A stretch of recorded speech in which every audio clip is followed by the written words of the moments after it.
Alors, le monde du développement logiciel est vraiment à la veille d'un tournant majeur. Et attention, on ne parle pas juste d'une petite aide au codage, mais d'une véritable promotion, celle qui fait passer le développeur du rôle de simple codeur à celui de chef d'orchestre.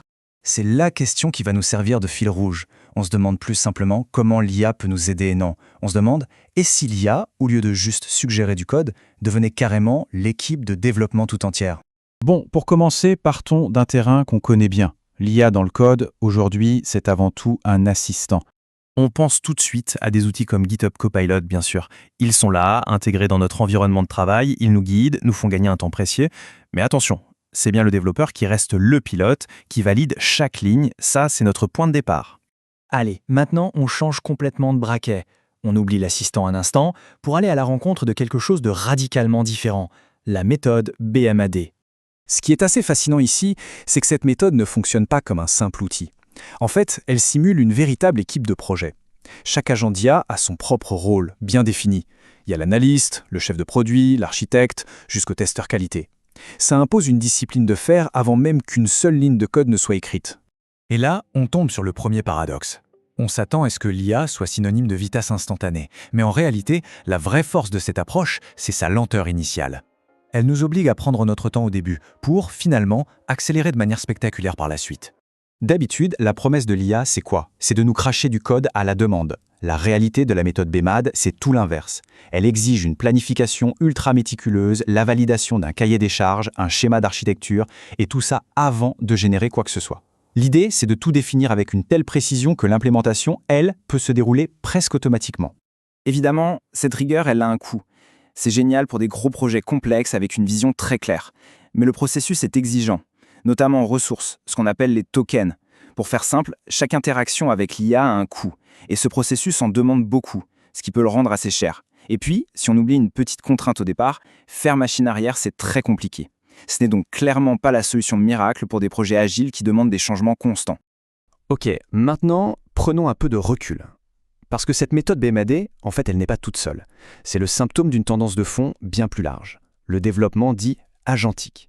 Et là, pour comprendre la différence, il y a une analogie qui est juste parfaite. Pensez-y comme ça. L'assistant, c'est votre GPS, il vous guide pendant que vous conduisez. L'agent, lui, c'est carrément un collègue compétent, qui prend le volant et accomplit la mission de manière autonome. Le changement de mentalité est énorme. Voilà, le développement agentique, c'est exactement ça. On ne demande plus à l'IA de nous aider à compléter une fonction. Non, on lui délègue des tâches entières, complexes, et elle se débrouille pour les accomplir de A à Z. Et c'est là qu'arrive cette fameuse promotion.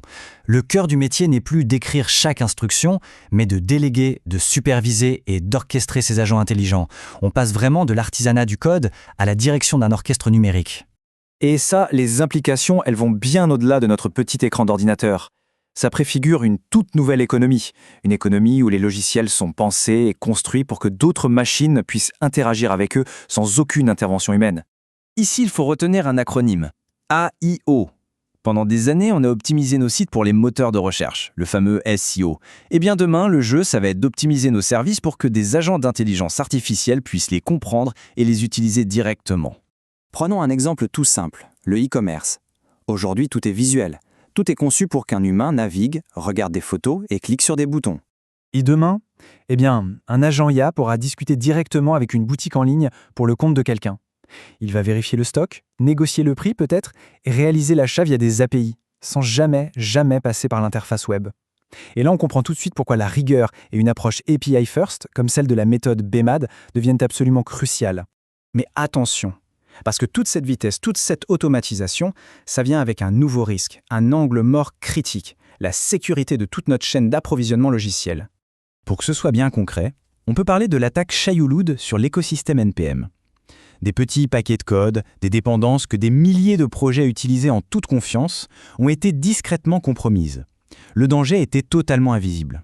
Et c'est ça le point le plus important. Le vrai danger, c'est que l'automatisation, qui est censée nous aider et nous faire gagner du temps, devient en fait la porte d'entrée de l'attaque. Une IA qui installe des dépendances à toute vitesse pourrait très bien installer une menace sans même qu'on ait le temps de s'en apercevoir. Du coup, la conclusion, elle est assez simple, mais elle est redoutable. La seule manière de se défendre contre une menace automatisée à grande échelle, c'est avec une sécurité qui est, elle aussi, automatisée. Il faut répondre au développement agentique par une sécurité agentique. Le rôle de l'orchestrateur humain évolue donc aussi sur ce plan. Il doit s'assurer que ces agents IA appliquent des pratiques de sécurité de base. La traçabilité devient un enjeu majeur, notamment via la génération d'un SBOM, un Software Bill of Materials. C'est un peu comme la liste des ingrédients d'un plat. Ça permet de savoir exactement ce qu'il y a dans notre logiciel. Bon, pour conclure tout ça, l'idée n'est pas que l'IA vient prendre des emplois, elle transforme le métier. C'est une sorte de promotion, un peu forcée peut-être, vers un rôle beaucoup plus stratégique, celui d'architecte de système. Et cette question, elle résume absolument tout ce changement de paradigme. La compétence clé de demain, ce n'est plus seulement de savoir écrire du code, mais c'est surtout de savoir concevoir, orchestrer et sécuriser les systèmes qui, eux, vont générer le code de manière autonome. C'est la question qui est posée au final, et elle est essentielle. Ce futur n'est pas une lointaine science-fiction, il est en train de se construire sous nos yeux. La vraie interrogation est de savoir comment on va se préparer, individuellement et collectivement, à endosser ce nouveau rôle.